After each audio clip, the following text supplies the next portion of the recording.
નમસ્કાર વિદ્યાર્થી મિત્રો, હું છું પીએમ સર. શ્રી ગણેશ ક્લાસીસમાં દરેક વિદ્યાર્થીનું સ્વાગત છે. વિદ્યાર્થી મિત્રો, આજે આપણે આંકડાશાસ્ત્ર વિશે વાત કરવાની છે, સ્ટેટિસ્ટિક, જેમાં ઘણા બધા વિદ્યાર્થીઓને VSQ કે વેરી સ્મોલ જે ક્વેશ્ચન હોય છે તેમાં વારંવાર માર્ક કપાતા હોય છે. તો વિદ્યાર્થી મિત્રો, આજે તેને આપણે સંપૂર્ણ બોર્ડમાં પૂછાયેલા મોસ્ટ ઇમ્પોર્ટન્ટ જે VSQ છે એ બધા આપણે આવરી લીધા છે. ટોટલ આપણી પાસે 100 VSQ છે. એમાં વારંવાર પૂછાતા એવા 1 થી 92 છે. તો 92 છે એ મોસ્ટ ઇમ્પોર્ટન્ટ છે, બોર્ડમાં પૂછાયેલા છે. અને બાકીના જે વધારાના 8 છે તે એમાંથી એકાદો જો તમને નવીનતા પૂછી શકે તો એ બોર્ડ માટે ઇમ્પોર્ટન્ટ છે. તો વિદ્યાર્થી મિત્રો, માર્ચમાં જે પરીક્ષા છે માર્ચ 2025માં તેના માટેના મોસ્ટ IMP VSQ છે બોર્ડમાં પૂછાયેલા છે.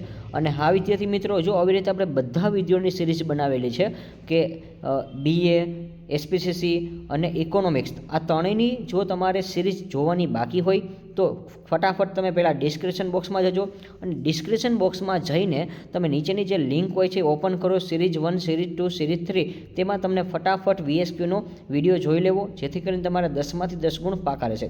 અને વિદ્યાર્થી મિત્રો, જો તમે ચેનલ પર હરતા ફરતા આવી ગયા હોય છો અને હા ચેનલ પર જો તમે ફર્સ્ટ ટાઈમ આવો છો તો કોમર્સને લગતા તમામ મોસ્ટ ઇમ્પોર્ટન્ટ ક્વેશ્ચન છે અને બોર્ડમાં પૂછેલા છે એનું સંપૂર્ણ રિવિઝન છે એ તમને યુટ્યુબ આ ચેનલ દ્વારા કરવામાં આવશે. તો ફટાફટ વિદ્યાર્થી મિત્રો, અને હા વિદ્યાર્થી મિત્રો, બીજી વાત એ છે કે MCQની સિરીઝ પણ તમારે જોઈ લેવી. જો જે વિદ્યાર્થીને જોવાની બાકી હોય તે તો ફટાફટ પહેલાં તો તમે પ્લેલિસ્ટમાં જાજો. પ્લેલિસ્ટમાં જઈને માર્ચ 2025ના મોસ્ટ ઇમ્પોર્ટન્ટ છે ધોરણ 12ને લગતું તમામ તેમાં તમને રિવિઝન જોવા મળી જશે કે VSQથી લઈને આપણે VSQ બધા પૂરા કરવાના છે. અને હા, ત્યાર પછી જો મેં તમને કીધું તો એમ કે સ્ટેટમાં તમારે થિયરી સમજવી હોય 2 માર્કની 3 માર્કની, તો ખાસ તમે કોમેન્ટમાં જણાવજો. જેટલી કોમેન્ટ હશે તે પ્રમાણે આપણે વહેલી તકે 2 માર્કના 3 માર્કના જે મોસ્ટ IMP આંકડાશાસ્ત્રમાં થિયરી પૂછાય છે તેનો પણ વિડીયો આપણે ફટાફટ અપલોડ કરશું. અને જો વિદ્યાર્થી મિત્રો, અને હા, જો તમને આ વિડીયો ગમે છે તો મેક્સિમમ આ વિદ્યાર્થી મિત્રો આ વિડીયોને તમે શેર કરો, બીજા વિદ્યાર્થીને પણ આમાં ઇમ્પોર્ટન્ટ માહિતી છે એ પહોંચાડો.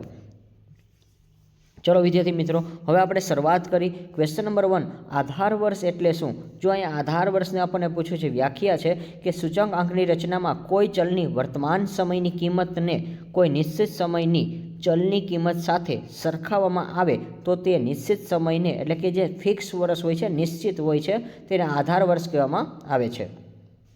ફરી એકવાર કહું છું, સૂચક આંકની રચનામાં કોઈ ચલની વર્તમાન સમયની કિંમતને, જો ભાઈ વર્તમાનની કિંમતને આપણે ભૂતકાળના કોઈ ચલની કિંમત સાથે સરખાવવામાં આવે એવી કોઈ નિશ્ચિત વર્ષ હોય તેને આપણે આધાર વર્ષ કહેવામાં આવે છે. ત્યાર પછી ક્વેશ્ચન નંબર 2, ભારતમાં મોંઘવારી ભથ્થાનો દર શોધવા કયા જીવન સૂચક આંકનો ઉપયોગ કરવામાં આવે છે? જો વિદ્યાર્થી મિત્રો કયા શબ્દ છે એને એમાં અંડરલાઇન કરી લેવાની. અને હા, હવે આમાં તમારે જવાબ શું જ રાખવાનો છે કે ભારતમાં મોંઘવારી ભથ્થાનો દર શોધવા માટે જીવન નિર્વાહ ખર્ચના સૂચક આંકનો ઉપયોગ કરવામાં આવે છે. જો આપણો જવાબ માત્ર ખાલી 2 લીટીનો જ છે, 2 શબ્દનો જ છે, જીવન નિર્વાહ ખર્ચનો સૂચકાંક આવશે, માત્ર ને માત્ર આટલો જ જવાબ છે, તો પણ ઘણા બધા વિદ્યાર્થીઓને પ્રોબ્લેમ હોય છે કે આપણે આ નાનું પાકું નથી કરતા. મોટા દાખલા છે 2 માર્કના, 3 માર્કના અને 5 માર્કના, 4 માર્કના અને સાથે MCQ એવું જ આપણે વધારે કરીએ છીએ એટલા માટે. તો ખાસ તમે VSQની પણ પ્રિપેરેશન કરીને જાઓ, જેથી કરીને તમને સંપૂર્ણ અને 10માંથી 10 આપણે આવી જાય તેવો ટાર્ગેટ રાખી. પણ આ 10માંથી તમારે 7 તો આવી જ જશે વિદ્યાર્થી મિત્રો, જો તમે આમાં નોર્મલી પાકા કરી લેશો તો પણ. પછી ક્વેશ્ચન નંબર 3, ભારતીય રિઝર્વ બેંક ફુગાવાને નિયંત્રણમાં રાખવા માટે કયા સૂચક આંકનો ઉપયોગ કરે છે? જો ફરી પાછો એકને એક જવાબ આવ્યો છે કે આમાં આવશે જથ્થાબંધ ભાવના સૂચકાંક. તો જો બંને વસ્તુ ખાસ સમજો, મોંઘવારી ભથ્થાનો પૂછે ત્યારે જીવન નિર્વાહ આવશે અને ભારતમાં રિઝર્વ બેંક છે એ જથ્થાબંધ ભાવને હંમેશા સૂચકાંક ધ્યાનમાં લેવાય છે. ત્યાર પછી ક્વેશ્ચન નંબર 4, અચલ આધારની રીત અને પરંપરિત આધારની રીત વચ્ચે મુખ્ય તફાવત લખો. જો વિદ્યાર્થી મિત્રો ભારમાં વારંવાર પૂછાય છે કે અચલ આધારની રીતમાં સામાન્ય ઘટનાઓવાળા વર્ષને આધાર વર્ષ કહેવાય, તેને અચલ કહેવાશે. જો ખાસ યાદ રાખજો ભાઈ, સામાન્ય ઘટનાઓવાળા વર્ષને આધાર વર્ષ તરીકે લેવામાં આવે છે અને તેને અચલ રહે છે. અને જ્યારે પરંપરિત છે એ જે વર્ષનો સૂચકાંક શોધવાનો હોય તેના અગાઉના વર્ષને આધાર વર્ષ તરીકે લેવામાં આવે છે, એટલે કે પ્રત્યેક વર્ષથી બદલતું હોય છે એ. તો જો વિદ્યાર્થી મિત્રો ખાસ યાદ રાખજો, અચલ આધારની રીત પૂછી છે ત્યારે હંમેશા સામાન્ય ઘટનાઓવાળા વર્ષને આધાર વર્ષ કહેવામાં આવે છે, જે અચલ હોય છે એટલે જે કદી બદલતું ન હોય તેવું. અને પરંપરિત આધારની રીત પૂછે ત્યારે પ્રત્યેક વર્ષ માટે આપણે આગળના વર્ષને ધારણા કરીએ છીએ તેવા દરેક વર્ષને બદલાતું હોય તેને પરંપરિત કહેવામાં આવે છે. વિદ્યાર્થી મિત્રો જોઈએ તો આપણા પ્રેક્ટિકલ દાખલા તમે ગણેલા હશે તો તમને આઈ હોપ કે થિયરી ડાયરેક્ટલી આવડી જ જશે. ક્વેશ્ચન નંબર 5, સૂચક આંકની વ્યાખ્યા આપો. કોઈપણ વસ્તુ સાથે સંકળાયેલ ચલ રાશિની આપેલ ચલ અને સમયની કિંમતમાં કોઈ ચોક્કસ એટલે કે આધારની સમયની તેની કિંમતની સાપેક્ષમાં ટકાવારી થતો ફેરફાર તેને કહેવાશે સૂચકાંક. જો ભાઈ ખાસ યાદ રાખજો કે કોઈપણ વસ્તુ સાથે સંકળાયેલ ચલ રાશિમાં આપેલ સમયની કિંમત કોઈ ચોક્કસ સમયની કિંમતના સાપેક્ષમાં ટકાવારી ફેરફાર દર્શાવે તેને સૂચકાંક કહેવામાં આવે છે. તો જો આધાર વર્ષને સૂચકાંક બંને અલગ અલગ છે એટલે ખાસ યાદ રાખજો, આ બંને મિક્સઅપ ન કરતા વિદ્યાર્થી મિત્રો. અને એવું લાગે તો લખીને 2-3 વાર પાકું કરી લેજો. ક્વેશ્ચન નંબર 6, પેટ્રોલના ભાવનો સૂચકાંક જો અહીંયા રૂપિયામાં બતાવેલો છે તો આ વિધાન ખરું છે કે ખોટું? તો આવા જો તમને ફેરવીને પૂછી શકે છે. અહીંયા ઘણીવાર પેટ્રોલનો ભાવ આપેલો છે, એની જગ્યાએ પેટ્રોલના ભાવની જગ્યાએ કોઈ પણ નામ આપી દે તો અને હા ત્યાર પછી એની જગ્યાએ તમને આપે છે ₹500. તો જો આવી રીતે રૂપિયાની નિશાની બદલશે, રૂપિયાની નિશાની હોય આપણે રિમૂવ કરવાની છે કે આ વિધાન ખોટું છે, કારણ કે સૂચકાંક એ એકમથી મુક્ત છે, એને પૈસાની સાથે લેવડ દેવડ કરવાની નથી, કારણ કે ટકાવારીમાં હોય છે એટલા માટે. અને સુધારેલું વિધાન એવું છે કે પેટ્રોલના ભાવનો સૂચકાંક ખાલી 100 છે, જો રૂપિયાની નિશાની દૂર કરવાની છે એટલે. ક્વેશ્ચન નંબર 7, સૂચક આંકના અગત્યના મૂળભૂત પરીક્ષણોના નામ આપો. તો સૂચક આંકના અગત્યના મૂળભૂત પરીક્ષણોના નામ સમય વિપર્યાસ અને પદ વિપર્યાસ રહેશે. જો ખાસ યાદ રાખજો ભાઈ કે સૂચક આંકના અગત્યના મૂળભૂત પરીક્ષણો કયા છે? સમય વિપર્યાસ અને પદ વિપર્યાસ છે. ક્વેશ્ચન નંબર 8, સૂચક આંકની રચનામાં કઈ શ્રેષ્ઠ સરેરાશ પ્રચલિત છે? તો ભારિત સરેરાશની રીત છે પ્રચલિત છે ભાઈ, ખાસ યાદ રાખજો, ભારિત સરેરાશની પ્રચલિત છે. IW વાળી રીત છે, મોસ્ટ ઇમ્પોર્ટન્ટ છે, બધા લોકોને આવડી જાય છે. ક્વેશ્ચન નંબર 9, સ્પષ્ટ ભાર આપવાની 2 પ્રચલિત રીત જણાવો. સ્પષ્ટ ભાર આપવાની 2 પ્રચલિત રીત જણાવો. તો એમાં આવશે કુલ ખર્ચની રીત અને કૌટુંબિક અંદાજપત્રની રીત. કુલ ખર્ચની રીત અને કૌટુંબિક અંદાજપત્રની રીત આવશે. અને કુલ ખર્ચને જે સમૂહ ખર્ચ પણ કહેવાશે અને કૌટુંબિક અંદાજપત્રને ભારિત સરેરાશ કહેવાશે. ત્યાર પછી ક્વેશ્ચન નંબર 10, ગર્ભિત ભાર કોને કહેવાય છે? જે ભારને સંખ્યામાં રજૂ કરી શકાતા ન હોય પરંતુ વસ્તુની પસંદગીમાં સમાવેશ થતો હોય તેવા ભારને ગર્ભિત ભાર કહેવાય છે. જો ભાઈ ખાસ સમજો કે જે ભારને સંખ્યામાં આપણે રજૂ કરી શકતા ન હોય પરંતુ વસ્તુની પસંદગીમાં સમાઈ જતો હોય તેવા ભારને ગર્ભિત ભાર કહેવામાં આવે છે. ક્વેશ્ચન નંબર 11, સહસંબંધની વ્યાખ્યા આપો. જો 2 ચલોની કિંમતમાં પ્રત્યક્ષ અને પરોક્ષ કાર્યકારણને લીધે એક સાથે ફેરફાર થતા હોય તો 2 ચલ વચ્ચે સહસંબંધ છે તેમ કહેવામાં આવે છે. જો ખાસ યાદ રાખજો, સહસંબંધની વ્યાખ્યા વારે પૂછાય છે કે જો 2 ચલની કિંમતમાં પ્રત્યક્ષ અને પરોક્ષ કાર્યકારણને લીધે, જો કાર્ય અને કારણને લીધે એટલે એક ચલમાં ફેરફાર થાય તો બીજા ચલમાં ફેરફાર જોવા મળે અને એક સાથે ફેરફાર થાય તો એ 2 ચલ વચ્ચે સહસંબંધ છે. પછી ક્વેશ્ચન નંબર 12, વિકર્ણ આકૃતિની મુખ્ય મર્યાદા શું છે? વિકર્ણ આકૃતિની રીતથી સહસંબંધના સ્વરૂપ વિશે માહિતી મળે છે. જો ભાઈ ખાસ યાદ રાખો, શું કીધું? વિકર્ણ આકૃતિની રીતથી સહસંબંધના સ્વરૂપ વિશે માહિતી મળે છે અને સંબંધની ઘનિષ્ઠતા અંગે થોડી જાણકારી મળે છે, પરંતુ ઘનિષ્ઠતા અંગે ચોક્કસ માપ મેળવી શકાતું નથી. જો આપણે પ્રોપરલી માપ ન મળી શકે એટલા માટે ખાસ કીધું છે કે પરંતુ ઘનિષ્ઠતા અંગેનું ચોક્કસ માપ આપણને મળતું નથી. ત્યાર પછી ક્વેશ્ચન નંબર 30, એક્સ અને વાયના સહસંબંધાંક 0.4 છે, એટલે કે 0.4 છે. તો હવે એક્સના પ્રત્યેક અવલોકનમાં 5 ઉમેરવામાં આવે અને વાયમાં અવલોકનમાં 10 વડે ગુણવામાં આવે તો આ ફેરફાર બાદ સહસંબંધાંક શું થશે? તો જો તમારે જેટલો પણ આ બધું છે ને ઉદ્ગમ બિંદુથી પરિવર્તન હોય છે, એટલા માટે જે કિંમત આપે એક્સ અને વાયની એ બેઠી કિંમત લેવાની છે કે સહસંબંધાંક 0.4 થશે, કારણ કે સહસંબંધાંક છે એ કિંમતથી કેવું છે? ઉગમ બિંદુના પરિવર્તનથી સ્વતંત્ર હોય છે એટલા માટે. ક્વેશ્ચન નંબર 40, કાલ્પનિક સહસંબંધાંકની ધારણાઓ લખો. તો જો આપણે સહસંબંધાંકની 2 ધારણા છે, એક તો 2 ચલ વચ્ચે સુરેખ સહસંબંધ છે અને બીજું બે ચલ વચ્ચે કાર્યકારણનો સંબંધ છે, પણ આ પ્રકારનો સંબંધ ન પણ હોય તો સહસંબંધ છે અર્થહીન બને છે. તો હા, તમે ખાલી માત્ર નામ લખશો તો બી ચાલશે કે બે ચલ વચ્ચે સુરેખ સહસંબંધ છે અને કાર્યકારણનો સંબંધ છે, એટલો પણ તમારો જવાબ છે સાચો જ પડશે. પછી ક્વેશ્ચન નંબર 50, કયા સંજોગોમાં કાલ્પનિક રીતે અને ક્રમાંક સહસંબંધની રીતે મેળવેલ સહસંબંધાંક સરખા હોય છે? જો શું કીધું ભાઈ, કયા સંજોગોમાં કાલ્પનિક રીતે અને ક્રમાંક સહસંબંધાંકની રીતે મેળવેલ સહસંબંધાંક સરખા હોય છે? જો ભાઈ કાલ્પનિકના 3 સૂત્રો આવે છે. એક્સ અને વાય વાળું સૂત્ર આવે છે, એક્સ બાર વાય બાર વાળું સૂત્ર આવે છે અને યુવી વાળું સૂત્ર આવે છે, જે 5 માર્કમાં અગત્યના હોય છે અને મોસ્ટ ઇમ્પોર્ટન્ટ દાખલામાંથી પૂછાય છે. પછી ક્રમાંકમાં આપણે બે ટાઈપના સૂત્ર આવશે. એક તો ક્રમ જ્યારે આપેલા હોય ત્યારે આપણે સાદું સૂત્ર લઈએ છીએ કે 1 - 6 સિગ્મા ડી સ્ક્વેર છેદમાં n કાઉન્સમાં n નો સ્ક્વેર -1, અને એક CF વાળું સૂત્ર આવે છે. તો આ બેનું આપણને પૂછ્યું છે.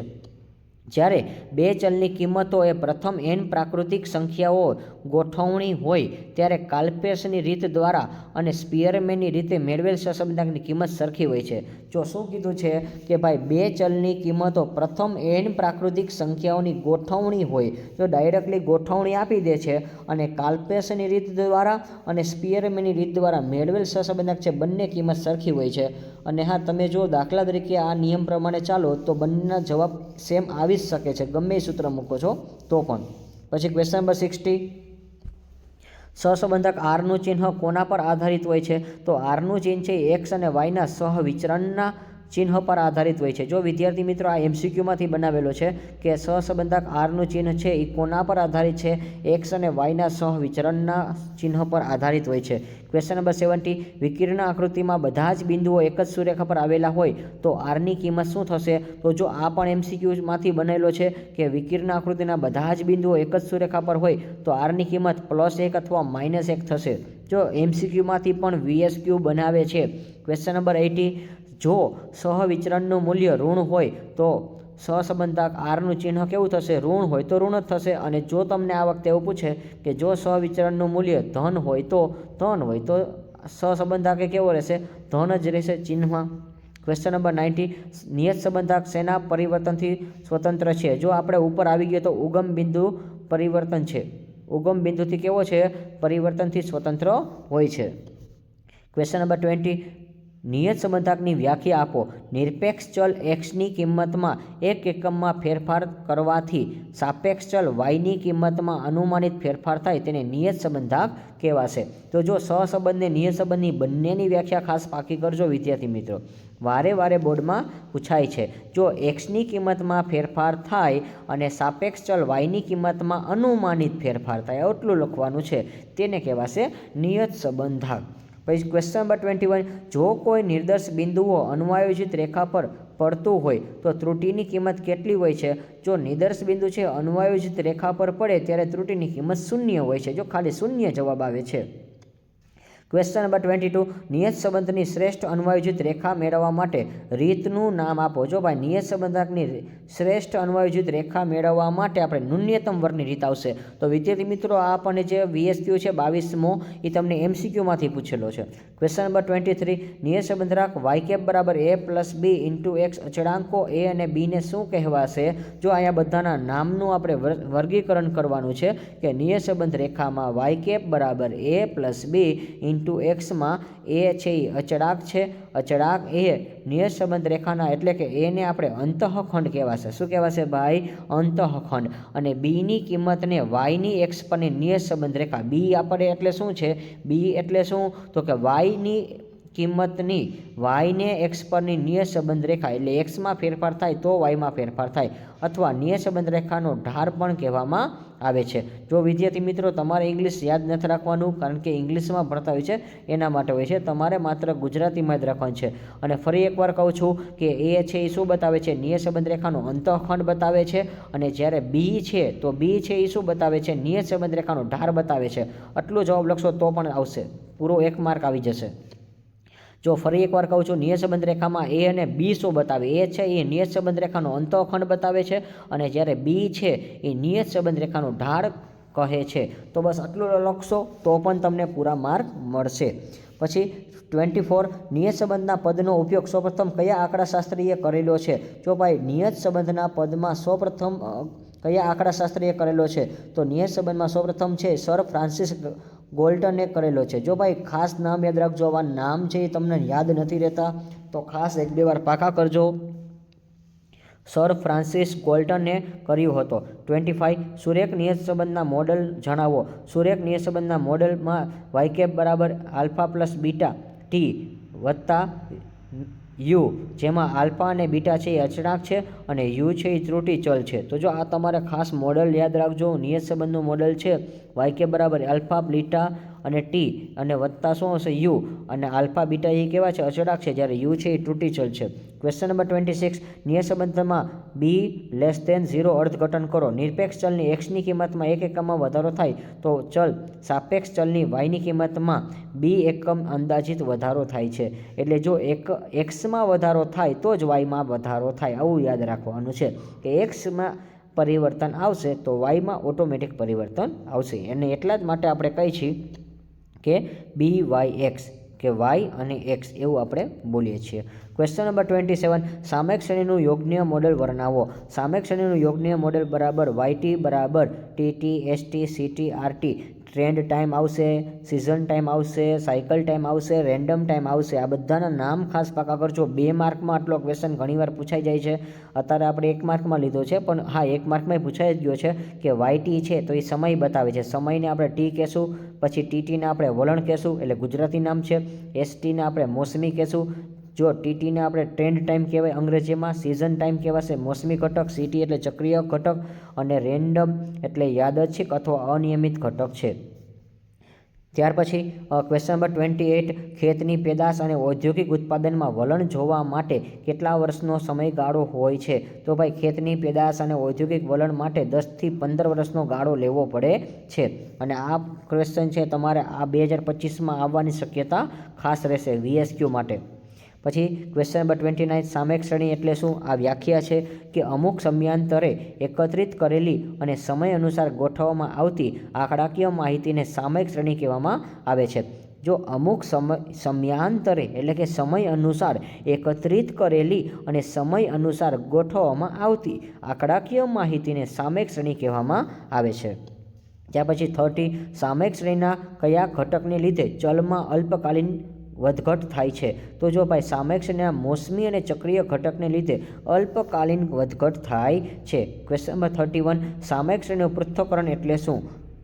સામયિક શ્રેણીના ચલ પર અસર કરતા વિવિધ પરિબળોને ઓળખી અને આ પરિબળોને અલગ અલગ તારવીને તેમાંથી આપેલ ચલ ઉપર દરેક ચલને કેટલી અસર પ્રમાણમાં થાય છે તે નક્કી કરવાનું તેને સામયિક શ્રેણીનું પૃથ્થકરણ કહેવામાં આવે છે. જો ફરી એકવાર કહું છું કે સામયિક શ્રેણીના ચલ પર અસર કરતા વિવિધ પરિબળો ઓળખી અને આ પરિબળોને આપણે અલગ અલગ તારવીને તેમાંથી આપેલા ચલ ઉપર દરેકને કેટલી અસર પ્રમાણમાં થાય છે તે નક્કી કરવાનું હોય છે, તેને સામયિક શ્રેણીનું પૃથ્થકરણ કહેવામાં આવે છે.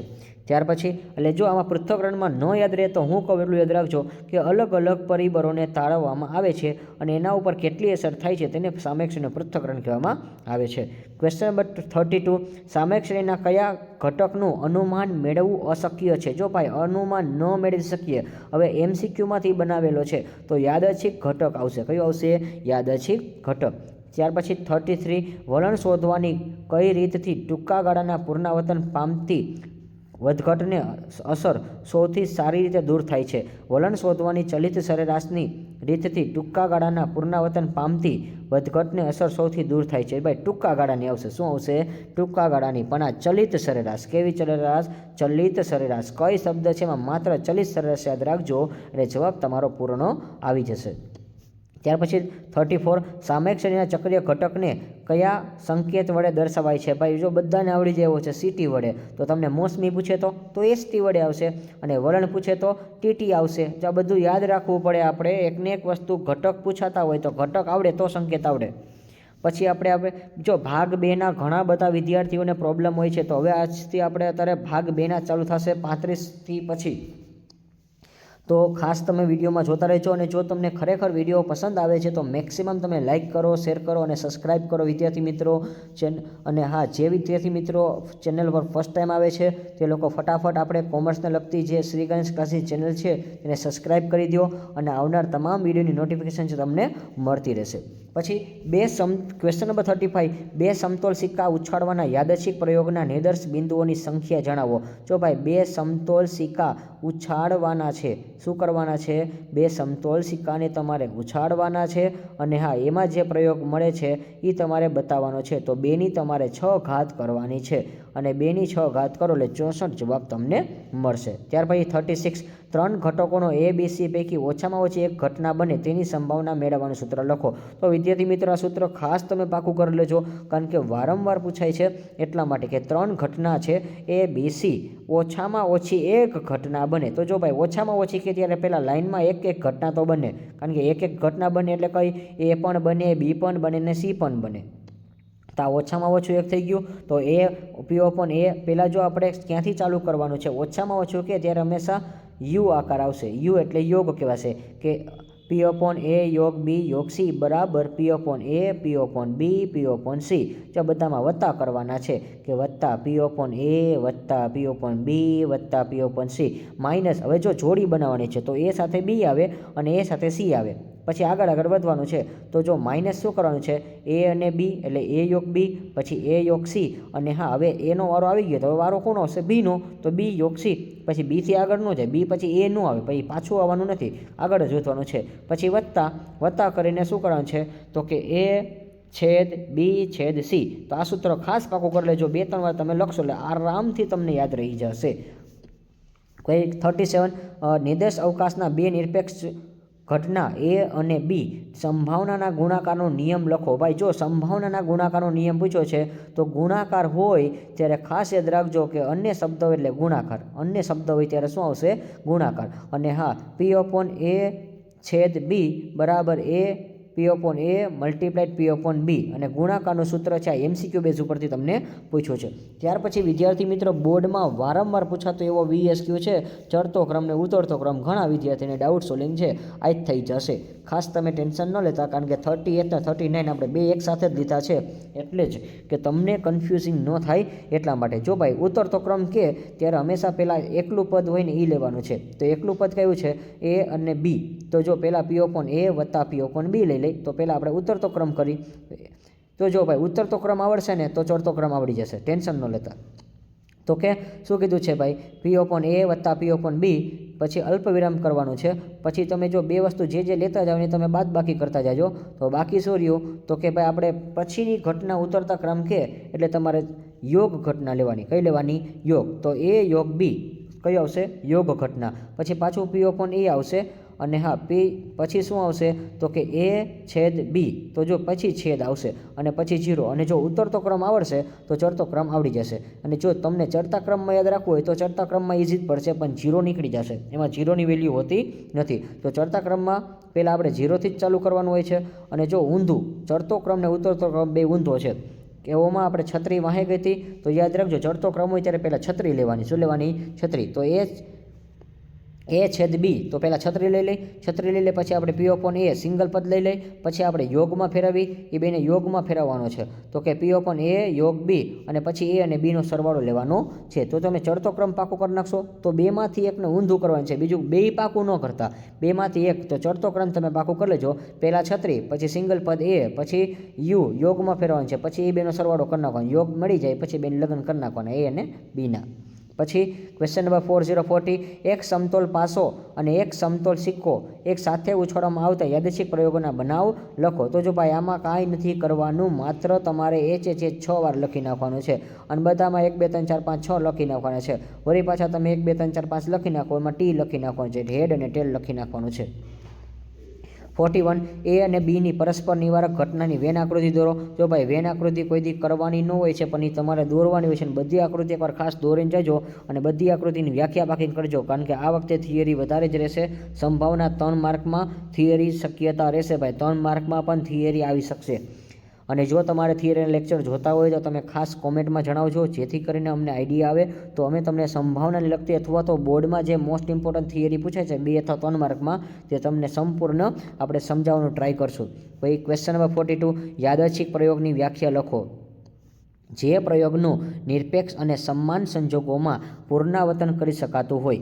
જે પ્રયોગનું નિરપેક્ષ અને સમાન સંજોગોમાં પુનરાવર્તન કરી શકાતું હોય અને તે પ્રયોગના બધા જ શક્ય એટલા પરિણામ જ્ઞાત હોય છે, પરંતુ તે પૈકી કયું ચોક્કસ પરિણામ મળશે તેનું નિશ્ચિત અનુમાન પ્રયોગ પૂર્વ કરી શકાતું ન હોય તેવા પ્રયોગને યાદચ્છિક પ્રયોગ કહેવાશે. જો ભાઈ ટૂંકમાં કહું ને તો એવો પ્રયોગ કે આપણને ખબર જ છે કે આ પ્રયોગ કરવાનો છે અને હા એમાં જ્ઞાત હોય છે, એટલે ગણી શકાતા એટલા પરિણામ આપણને મળી શકે, પણ પ્રયોગના અંતે શું મળે એ આપણે નક્કી કરી શકતા નથી. ક્વેશ્ચન નંબર 43, નિદર્શ અવકાશની 2 ઘટનામાં A અને B, A/B બરાબર ખાલી ગણ અને ફાઈ કહેવાશે અથવા ખાલી ગણ, અને A/B બરાબર નિદર્શ અવકાશ હોય તો P/A/B અને P/A/B ની કિંમત જણાવો. જો ભાઈ આવો ખાલી એક નોર્મલ ક્વેશ્ચન પૂછ્યો છે અને હંમેશા યાદ રાખજો ભાઈ, જ્યારે જેટલો પ્રશ્ન મોટો હોય છે ને ત્યારે જવાબ માત્ર નાનો હશે. શું? પ્રશ્ન જ્યારે મોટો હશે ત્યારે જવાબ કેવો હશે? નાનો હશે. અહીંયા માત્ર એક જવાબ આવે છે. શું આવે છે? એક જવાબ આવે છે. અને જેમ પ્રશ્ન ટૂંકો હશે ને જવાબ મોટો હશે. ચલો વિદ્યાર્થી મિત્રો, એના પછી કે જો ભાઈ 44, સંભાવનાની પ્રશિષ્ટ અથવા ગાણિતિક વ્યાખ્યા લખો. જો ભાઈ વ્યાખ્યા છે તો ખાસ પાકી કરજો. ધારો કે કોઈ એક યાદચ્છિક પ્રયોગના શાંત નિદર્શ અવકાશ પરસ્પર નિવારક અને નિશેષ અને સમસંભાવની પરિણામોનો કુલ સંખ્યા કેટલી છે? n છે. જો ફરી એકવાર કહું છું કે યાદચ્છિક પ્રયોગના શાંત નિદર્શ અવકાશમાં પરસ્પર નિવારક અને નિશેષ અને સમસંભાવની ઘટનાના પરિણામોની કુલ સંખ્યાને આપણે n કહેશું, અને તે પૈકી m ને પરિણામની, એટલે જો m એટલે સાનુકૂળ બનાવ. કેવા બનાવ? જો ભાઈ m એટલે સાનુકૂળ બનાવો અને સંભાવના m/n થાય. હવે આપણે સૂત્ર મૂકી છે P/A બરાબર m/n, અને એ બનવાની સંભાવનાને સંકેતમાં a વડે દર્શાવાય છે.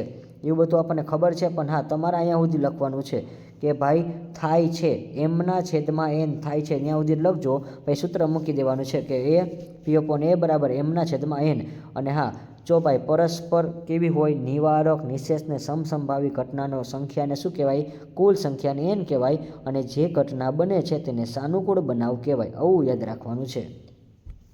ક્વેશ્ચન 45, દ્વિપદી વિતરણના મધ્યક અને વિચરણના વચ્ચેના સંબંધ જણાવો. જો ભાઈ એની વચ્ચેનો સંબંધ છે તો કે જો તમને ન ખબર હોય તો આનો મેં થિયરીનો એક લેક્ચર છે, આપણે જ્યારે મેં MCQની સિરીઝ મૂકી છે એમાં મેં નીચે સમજાવેલો છે, તો ખાસ એકવાર MCQ સિરીઝ તમે જોઈ લેજો સ્ટેટિસ્ટિકની, અને તેમાં લાસ્ટમાં મેં 2 થિયરીના ક્વેશ્ચન લીધા છે, પછી જ મેં આ ચેપ્ટર સમજાવ્યું છે.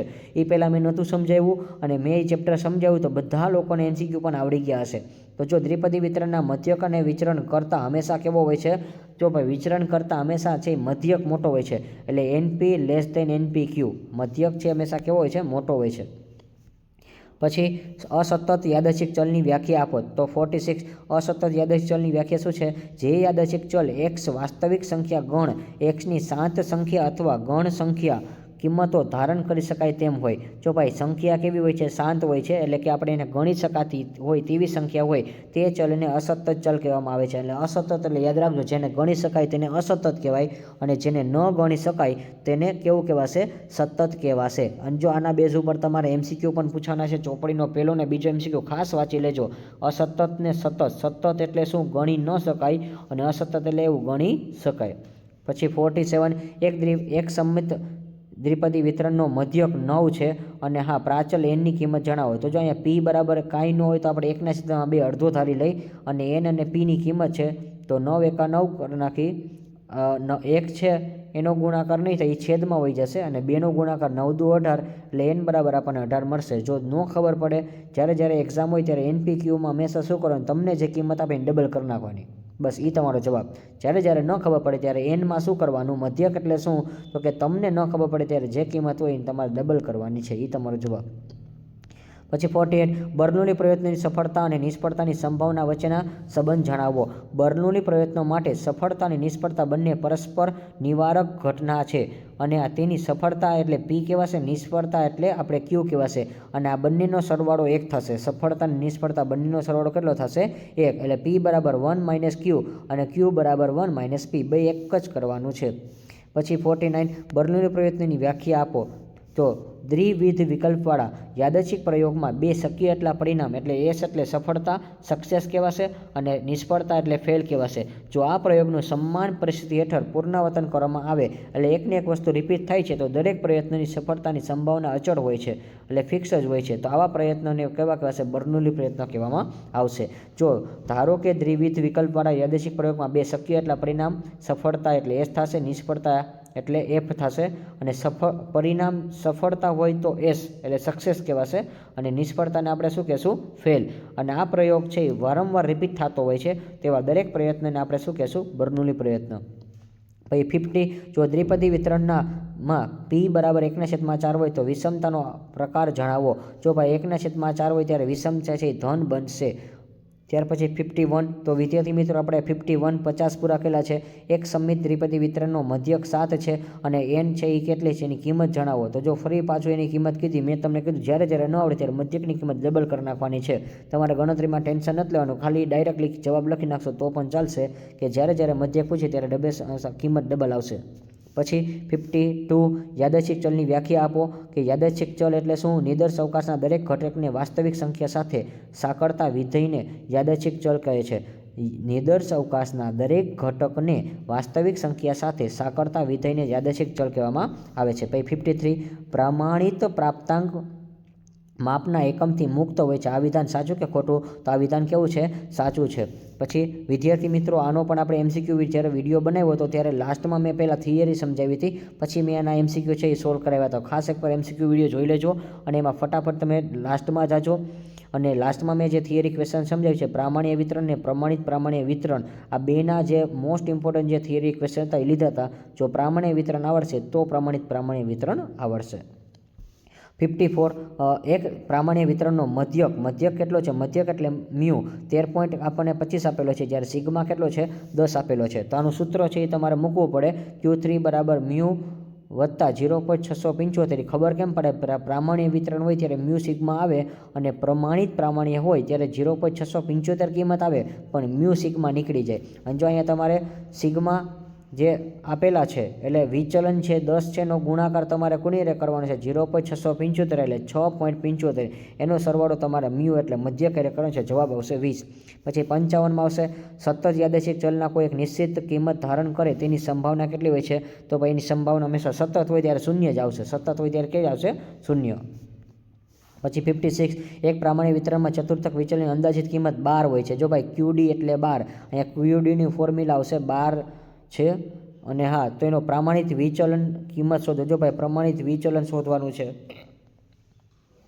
તો QDનું ફોર્મ્યુલા છે અને આ ધોરણ 11માં આવતું QD બરાબર 2/3 સિગ્મા છે, કારણ કે ચતુર્થક વિચલન છે ને એટલે. અને QD તમારે 12 લેવાના છે. QD અંદાજિત કિંમત આપી ને એટલે શું કહેવાશે? એને QD 12 લેવાના છે. 12 તેરી 36 અને 36 ભાગ્યા 2 કરવાના છે એટલે તમને પ્રમાણિત વિચલન કેટલું મળશે? 18 મળશે.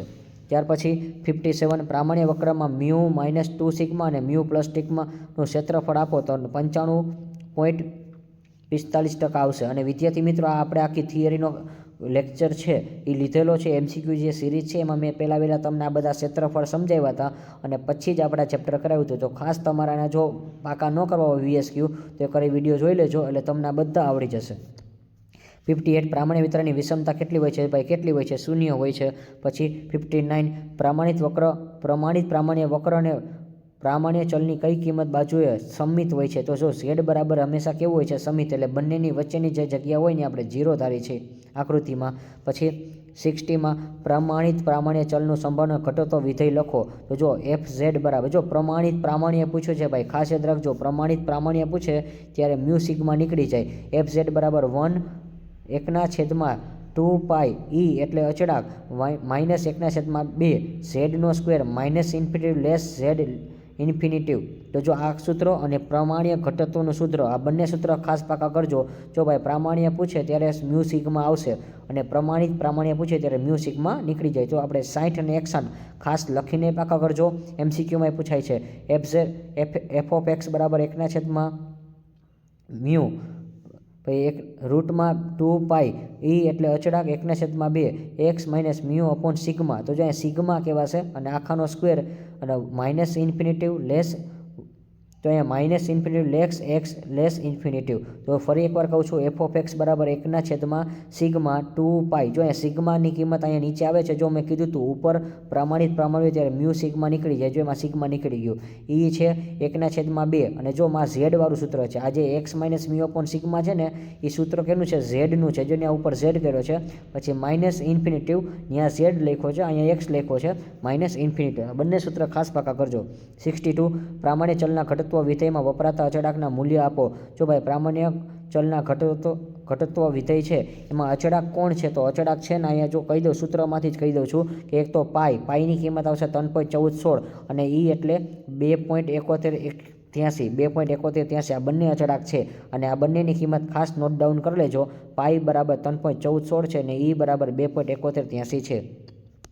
પછી 63 પ્રમાણિત પ્રામાણ્ય ચલના ચતુર્થક વિચલનની કિંમત કેટલી છે? જો ભાઈ 2/3, કારણ કે 2/3 એટલે કે મ્યુ સિગ્મા નીકળી જાય. જો તમને એમ કીધું હોત ને પ્રામાણ્ય ચલના ચતુર્થક વિચલન, તો 2/3 સિગ્મા આવત, તો સિગ્મા લેવું પડે, પણ અહીંયા સિગ્મા નીકળી જાય. પછી 64 પ્રામાણ્ય વક્રનો આકાર કેવો છે? સંપૂર્ણ ઘંટાકાર હોય છે. 65 પ્રામાણ્ય વક્ર માટે મધ્યક અને પ્રથમ ચતુર્થક અનુક્રમે 11 અને 3 છે. તો ત્રીજા ચતુર્થકની કિંમત શોધો. તો ડાયરેક્ટલી આપણે અહીં જવાબ લખ્યો છે Q3. અને હા, આની ગણતરી તમે કરશો અને ન કરો તો પણ ચાલે છે, કારણ કે 66 ત્યાર પછી એક પ્રામાણ્ય વિતરણનું વિચરણ અને મધ્યક 10 ગણું છે. જો ભાઈ કેટલા ગણું છે? 10 ગણું છે. અને મધ્યક છે એ 10 હોય તો વિચરણ કેટલું થાય? તો જો જેટલા ગણું હોય ને એટલા જ ગણું રહેશે, કોઈથી બદલશે નહીં. તો વિચલન એટલો જ રહેશે, 10 નો 10 જ.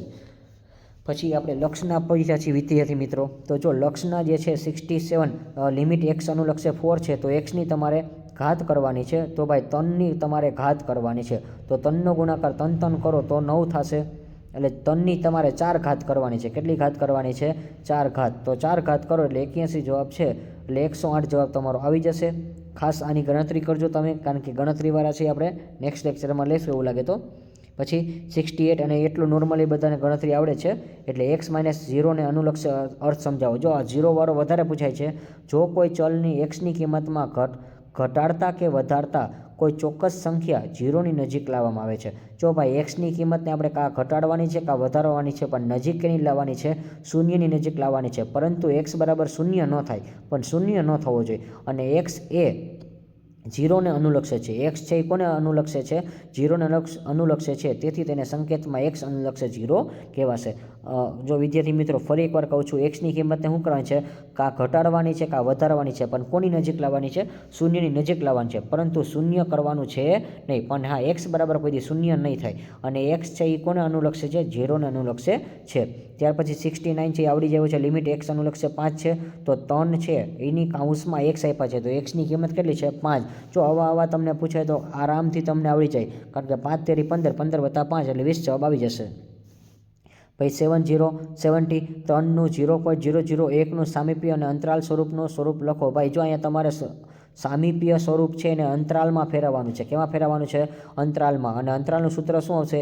એ માઇનસ ડેલ્ટા અને એ પ્લસ ડેલ્ટા. તો 3માંથી તમારે 0.001 અને 0 અહીંયા તમારે બાદબાકી કરે છે એટલે 2.999 આવશે.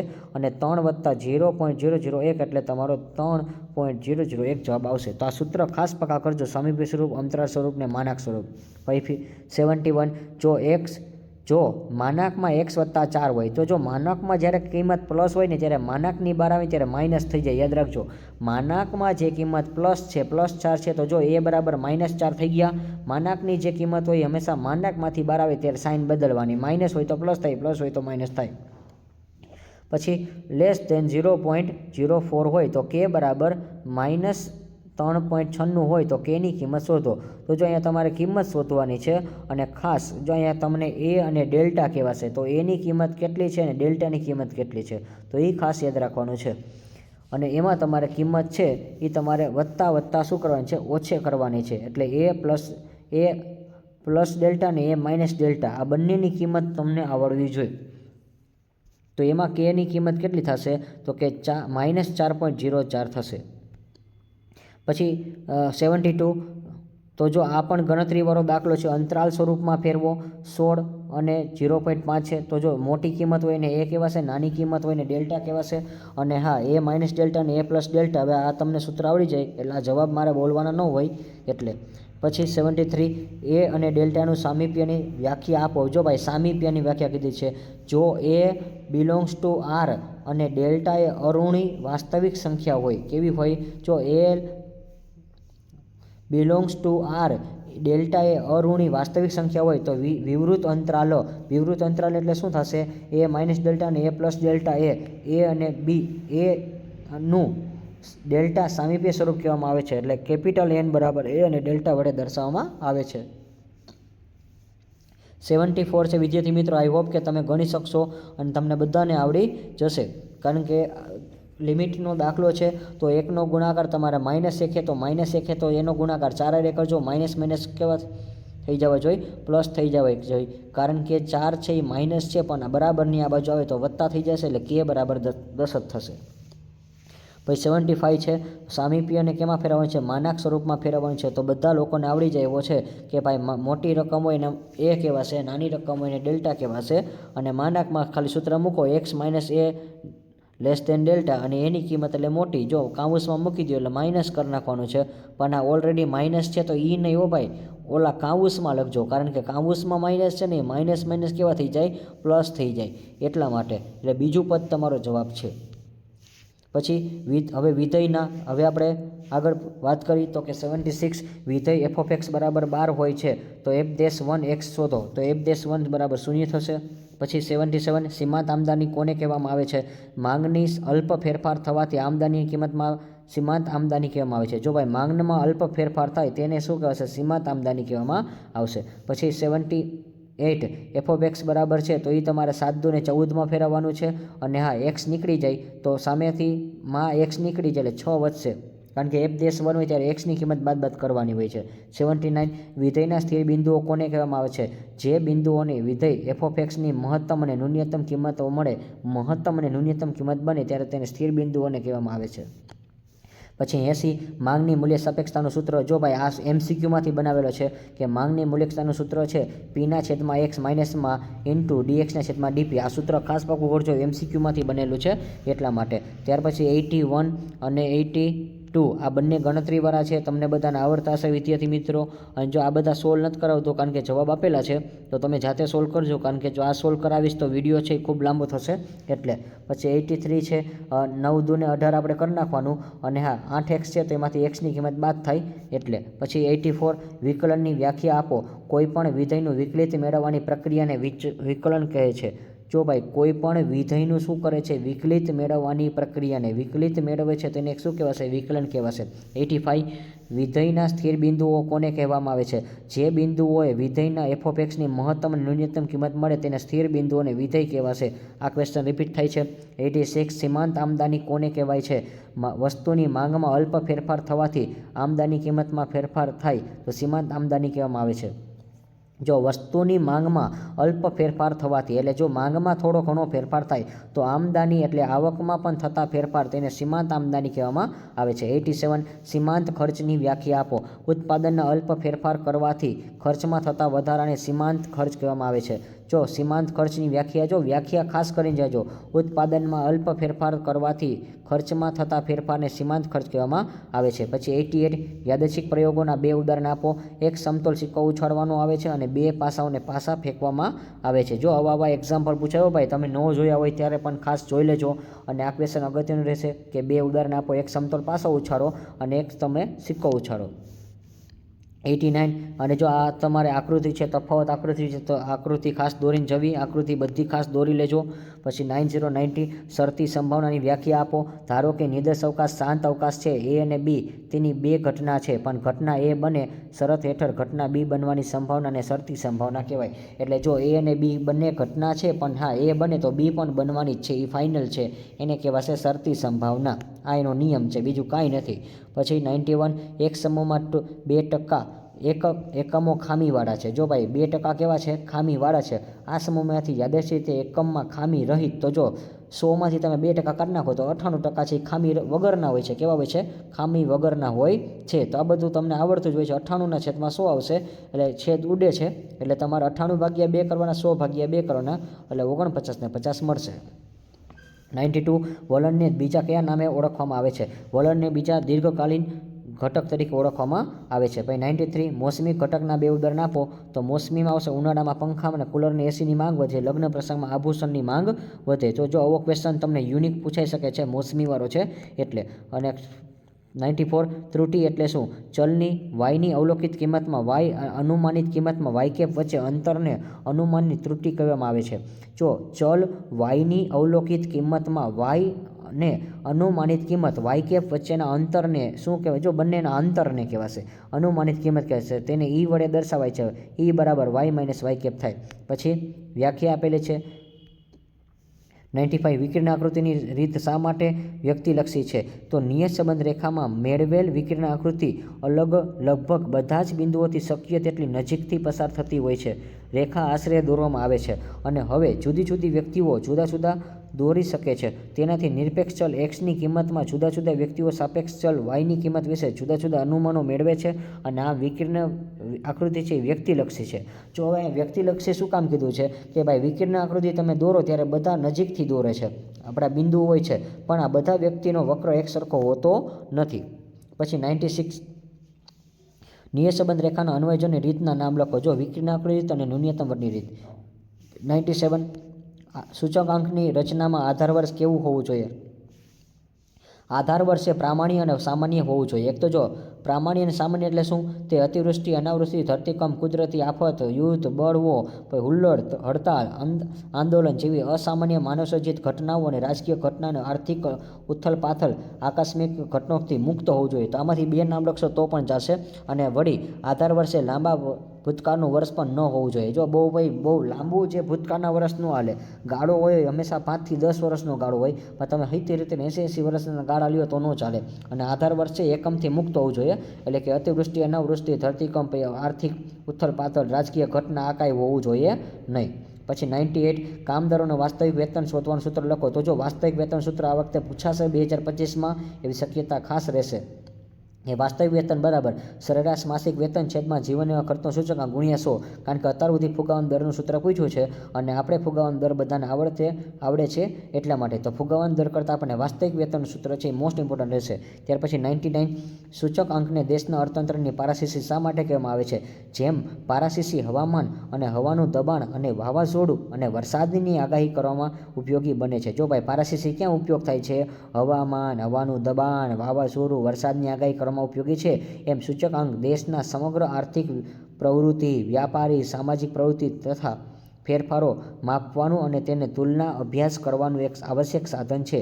તેથી સૂચકાંક એ દેશના અર્થતંત્રની પારાશીસી કહેવામાં આવે છે. ફરી એકવાર કહું છું, જેમ પારાશીસી હવામાન, હવાનું દબાણ, વાવાઝોડું અને વરસાદની આગાહી કરવામાં ઉપયોગ બને છે, એમ આપણે સૂચકાંક છે એ સમગ્ર આર્થિક પ્રવૃત્તિ, વ્યાપારી, સામાજિક પ્રવૃત્તિ, ફેરફારો માપવાનું અને તેને તુલનાત્મક અભ્યાસ કરવાનું એક આવશ્યક સાધન છે. તેથી સૂચકાંક છે દેશના અર્થતંત્રની પારાશીસી છે. અને વિદ્યાર્થી મિત્રો આવો ક્વેશ્ચન લગભગ 2 માર્કમાં પણ જઈ શકે છે.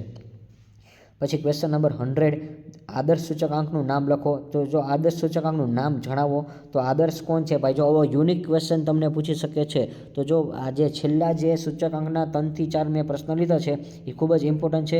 એમાંથી એક તો 98 અને 100 આ બંને અગત્યના છે, પૂછાઈ શકે એવા આવી શકે એવા છે.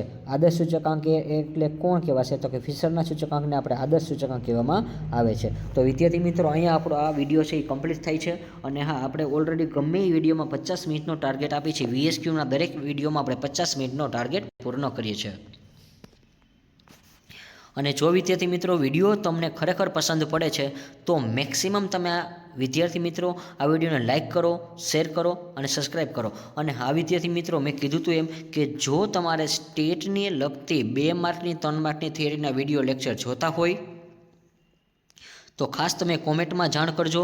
તમે જો કોમેન્ટમાં જાણ કરશો તો તે પ્રમાણે આપણે સ્ટેટના 2 માર્કના અને 3 માર્કના IMP જે છે એ તમને થિયરી સમજાવવામાં આવશે. અને વિદ્યાર્થી મિત્રો સ્ટેટ અને અકાઉન્ટના IMP દાખલા તમને ટૂંક જ સમયમાં મળી જશે. 2 થી 3 દિવસની અંદર જ મળી જશે.